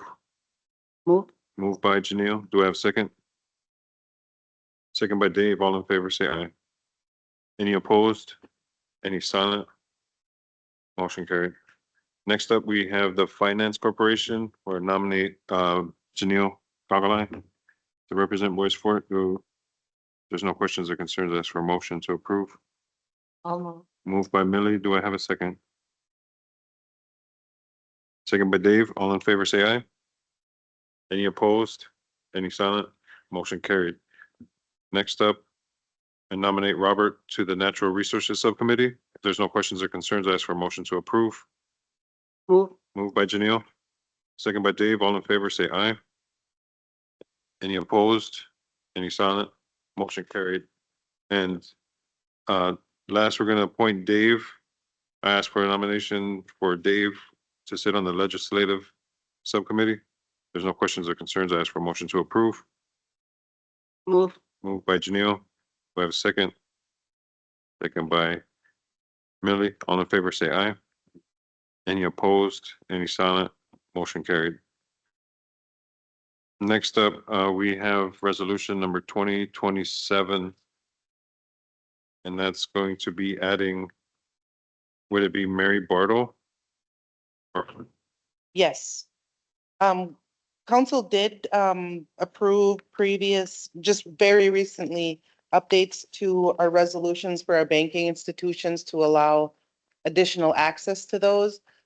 We come to find out we did not include the payroll coordinator, Mary Bartle. She did have access, but as soon as we passed the last resolutions, one of our banking institutions was like, oh, hey, we're not supposed to be talking with you. So we pulled in a staff member who did have access and were able to continue. But now we want to make sure that we have Mary Bartle, payroll coordinator, also has access to the banking institution. There's no questions or concerns. I ask for a motion to approve resolution 2027. Just for clarification for my own mind. Right now, then, with this resolution, there will be 3 staff that have access. Correct? Yes. So they would have access online and transfer authority. So if we need to move money from one account to the other, myself, Beth Cook, program accountant manager, and Mary Bartle, payroll coordinator, would have that authority. Thank you.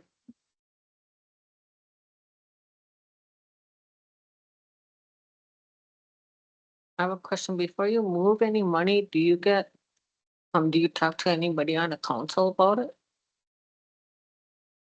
I don't believe they do.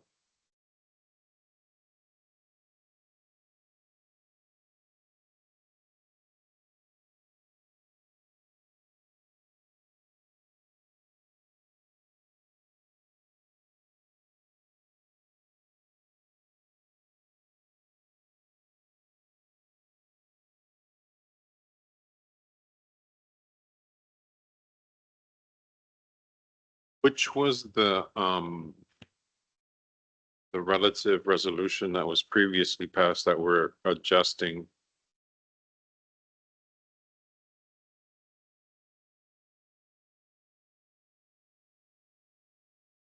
Just a moment.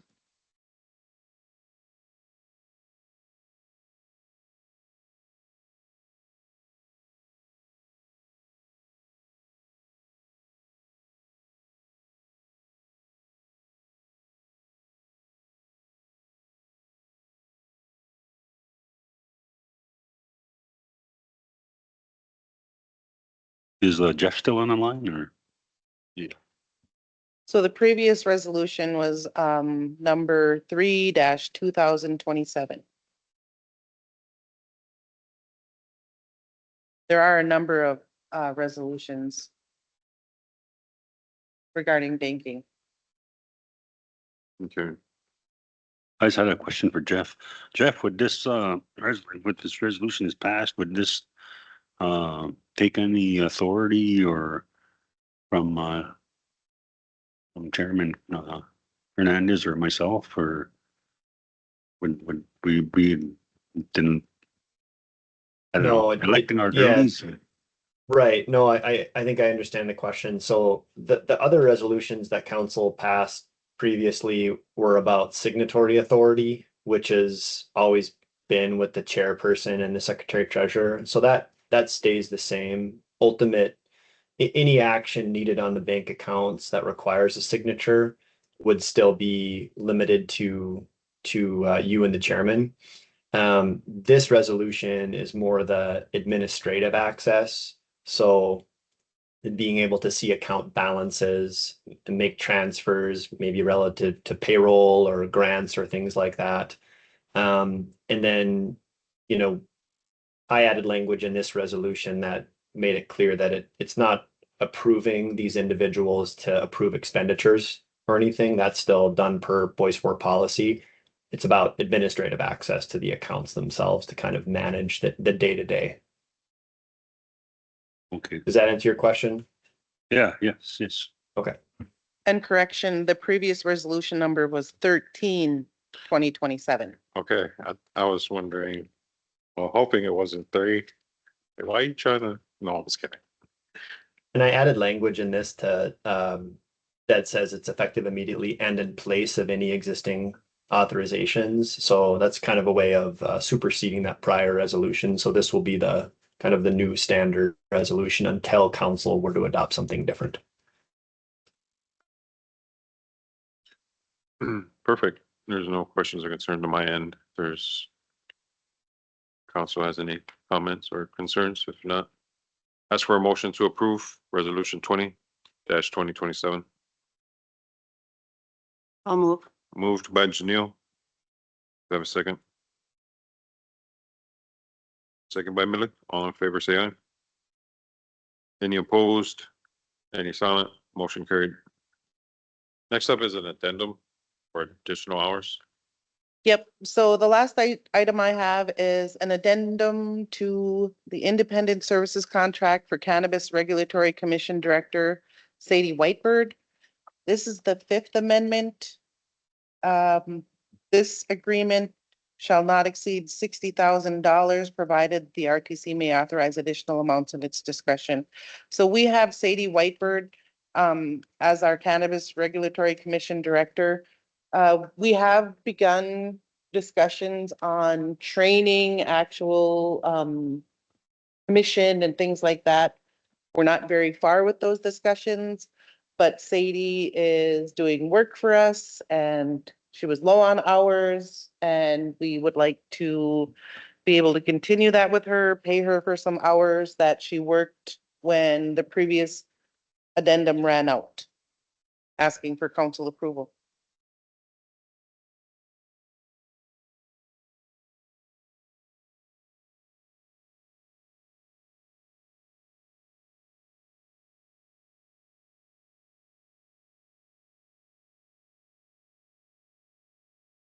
I have a couple questions. Where does the money come from for this contract? And is there a number of hours that the person is working or should be working? And the last thing is, do we get any kind of written report or anything on the work that she is doing? So the money comes from money that was set aside by council for cannabis. She does have an hourly rate, as you can, if you look on letter A under compensation, it's $75 per hour. So for $60,000, that would be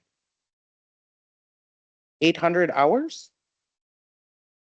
And she does, she used to attend the cannabis the cannabis meetings with Fortune Bay. I haven't seen her there lately, but I am sure if we asked her for reports to council at that meeting, she would be happy to attend and provide information to council. I would ask council not to approve this contract. I've been wondering why we're paying her. This is another increase. If you see, the last time it was 45 that struck through. Previous to that, it was 40.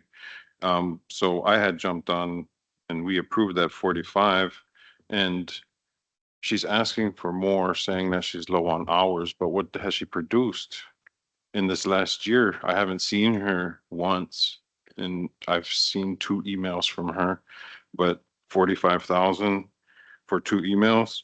And it just seems like she is causing issues at Ishkade. It slows down the processes that we have. There's tribes that don't work with us because her relationships that she has created prior to my arriving here. I don't want to work. I don't want council to approve this contract to continue working with her. And I believe we should look elsewhere. Her last recommendation, we had requested some work and, I'm trying to think, I wasn't prepared to talk about this because this just popped up today. With no way for me to prepare for this. Yeah, Maybe if I can make a suggestion, maybe what we should do is table this and get a little bit more information and then bring it back to the next meeting. Because I too don't like to rush into something. I kind of like to be able to do a little bit research on the things that are on the agenda. So I don't know if you guys would be okay with that or not. sounds good to me. Table it. We can,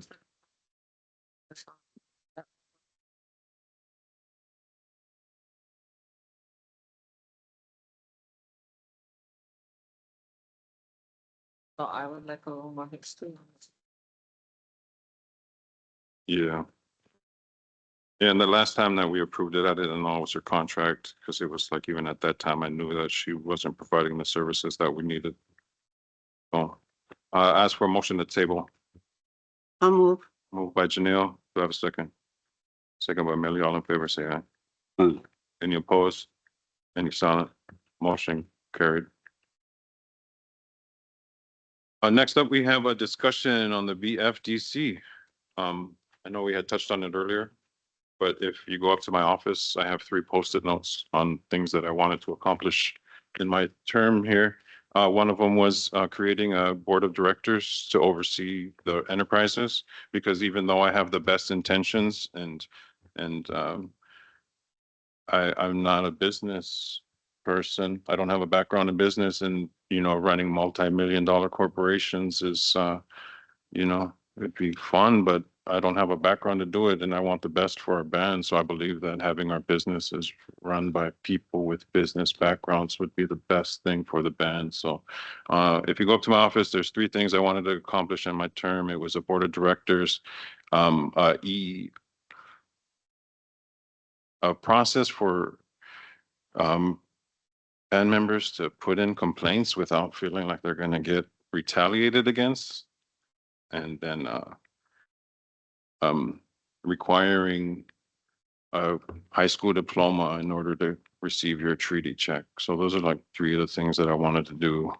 So I'm on board with the board of directors. I know we started working on it, and we'll have to show you the BFDC Act. I think it's pretty far along in the process. I think one of the major concerns was it's written in there that they were going to add a CFO and a COO, right? And I think that's one of my major concerns was I didn't want Fortune Bay to be top heavy. So, but we did have a CEO that came in, and it was one of the major things that she had stressed while she was there in that year was that they needed a CFO. There's a lot of moving parts, and we needed a CFO on the enterprise side to keep things running.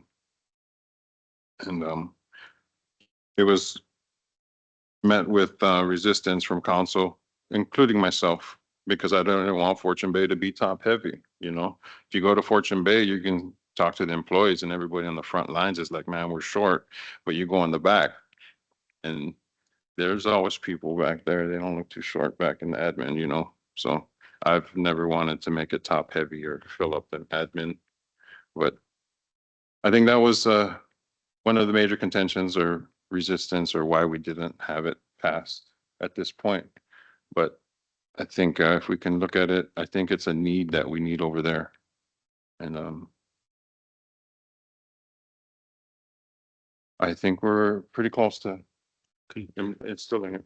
Okay, would there be, could we, maybe get a description on what we're looking for, like, band members that have business background, have financial background, and put that in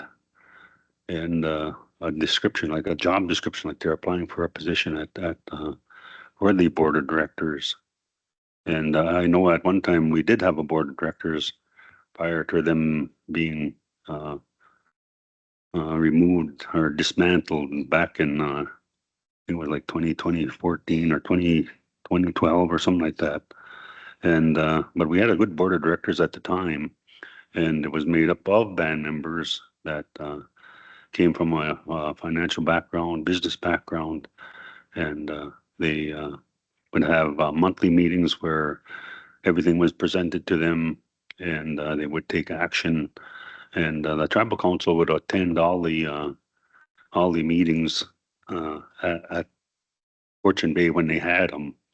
And I know that well, Mark Anderson was our tribal attorney at the time, and so I'm guessing that Jeff must have access to that information at that office where we don't have to really almost kind of reinvent the wheel, I guess, and where we could put a board of directors and get it in place within maybe a 30-day timeline where we can get the descriptions to the RTC and look at them, and then at the next RTC meeting, and then to the timeline where we can have those band members that are interested in serving on the board of directors for get that disc put out for a 30-day notice, and then maybe if we could set a timeline to get that board of directors in place by October 1st of this year. And I know that our when I was out campaigning, that was a big concern that from band members that they wanted to make sure that our businesses were going in the right direction, that we weren't losing money, and that we weren't Fortune Bay wasn't reinvesting in some of our businesses where those dollars could come back to the band as a whole, where we could utilize them to help our band members with whatever needs that the tribal council could use for that band members. And I know that Fortune Bay is not it's in a location place where we don't have a big city next to us like some of the other bands have, and that I don't think in the future we'll ever be able to do a per capita payment to band members from our gaming funds, but it was put in place to offset and help our band members with things that couldn't serve our band membership as a whole. But I'd like to say that see us put in place with like I said, a job description of those people that are interested in serving on our board. And I think at the time we had, I think it was us even a seven or eight board of directors at the time, and they were a very good board. They they had the best interests of the band in mind, and they made sure that all the T's were crossed and all the I's were dotted before anything was really actually approved. So I think that we really need to have a board of directors in place to help tribal council go in the right direction where we want to see our business and our businesses go. So I'd like to see us get that posted, and then have a board of directors in place by October of this year. I know that's kind of a quick timeline, but we don't want to see our businesses fail, and our band members don't want to see our businesses fail. And so we're all concerned as band members to want to see our businesses grow and continue to go forward. Thank you, Dave. I totally agree. We've been working on the BFDC Act, so it's going to be pretty easy to roll it out. I know that the timeline is going to be the difficult part, just from filling out the applicants, but we on the back end have everything ready to start rolling out, and I'm on board with you. I do believe that a a board of directors would be beneficial for us. You know, if it doesn't work, then we'll change it, but I've been trying to push for the board of directors. I believe it'd also be a protection for our employees at Fortune Bay. Just, you know, in case I had a bad day and went in there and wouldn't be able to just go in there and fire people, you know? And I think that would ease a lot of people's minds. Plus, as I had 14 years working at Fortune Bay, and some of the decisions that council made were pretty not the best, you know? So I just think that having the board of directors would really push us in the right direction. Miigwech. So Just to add to that too, I know that at the past board of directors, no, all of the directors at Fortune Bay did come in and would give a report to the board of directors. So the board of directors knew what the departments were doing, like marketing. You know, are we marketing our businesses the way we want them to market, so we can have the customer clientele come and visit us? And I know that we're more of a destination at Fortune Bay, and but you know, we have to keep marketing so we can get new gamers in. And I know that we always knew in place that gaming was gonna, you know, was gonna level off at one time, because you know, we have gamers that have passed away, that retired gamers that were living on a good retirement. They would come to Fortune Bay and utilize Fortune Bay, and they'd spend a lot of money. And right now, you kind of, when you go into casinos, you see a lot of young people that are in college or just graduating, and their income is not, you know, not that high. So their spending limit is kind of low. So we gotta, like I said, we have to explore all those options. And I know that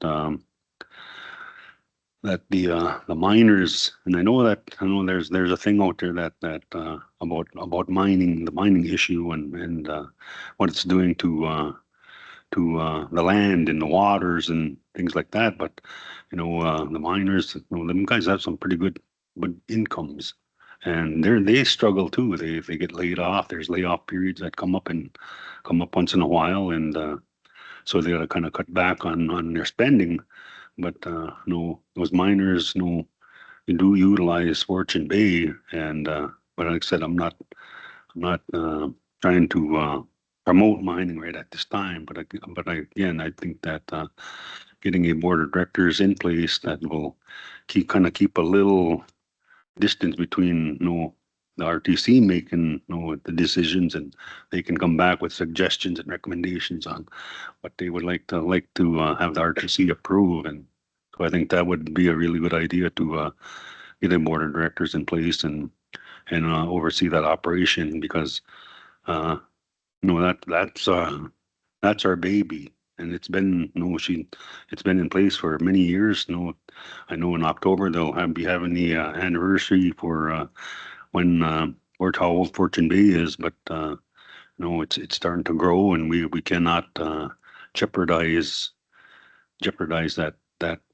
Fortune Bay, or the new baby that we have, Ishkode. You know, that's a new baby, and I'd hate to see us, you know, lose that and fall flat on our face with that. That's a big opportunity for us to utilize that. And but again, I think a board of directors in place would to oversee all our businesses would work out well for us. yeah, sounds good. I'm excited. Because it sounds like we're going to be able to move forward with it now, you know. So I'm looking forward to this new adventure with the BFDC Act coming to fruition, and are coming to the finish line, you know, because we've been working on it pretty well. And I believe Jeff is going to be able to explain it to you when we have our trainings up here coming up, and just to bring you up to speed on it, you know. And yeah, I look forward to it. I'm excited. Yeah, it's going to be fun. Yeah, if there's no questions or concerns, I know this was just a discussion. We're gonna have to bring you up to speed because we got papers to look at for some BFDC Act, and yeah, I'm excited. It's gonna be a good thing for us to put this in place. Yeah, Jeff, would that be getting a description of what the board of directors would do, and what we're looking for is the would you still have that? Would that information still be on file at your office? Yeah, definitely. We've got the, like the prior board guidelines and policies. We also have kind of an updated version of that in the BFDC Act that goes through qualifications, kind of required and preferred qualifications for board members. That's kind of spelled out in the act right now. And I think with with the new council coming on board, I think it might be a good idea just to meet and go through the key parts of where that act is at as it relates to the board. Qualifications, power and authority, relative to the council, kind of some of those big ticket items, just to make sure this council's on board with those pieces as a way of kind of letting you all know where the act is at and making sure that everyone's on board with some of those key pieces. So as soon as council, you can carve out a little bit of time, it might be good. We could do it at a time when I'm up to in the next few weeks and just walk through the act and answer questions and make sure everyone's on the same page. And Dave, that would include the kind of qualifications and things that are in the act that would then go into kind of a job description or a posting that you're talking about too. Yeah, Dave, I've been working on a couple things and it's gonna take a couple years to see you. But no, it's crazy. But yeah, we've been working on it, man, and I'm really excited that, you're on board with it too. So it's gonna make things a little easier to be able to move forward. Language.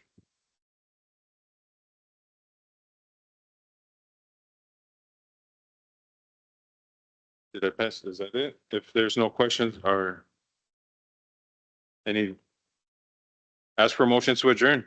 I'll make that motion, but I just wanna thank Tara Geshick, Secretary, the past Secretary Treasurer, and I want to also thank Shane Drift, our District 1 rep, for their dedication to the Tribal Council and their years of service to the band. And, I wish him luck in the future. And, and I just want to say thank you to both those individuals. They had the best heart. They had their heart for that in place for the band. And so I just want to thank them for their service to the band. But I'll make that motion to adjourn. Motion to adjourn by Dave. Do I have a second? I'll second. Second by Janelle. All in favor, say aye. Right. Any opposed? Any silent? Motion carried. Meeting adjourned at 11:27, and I look forward to working with you both on moving forward. Miigwech.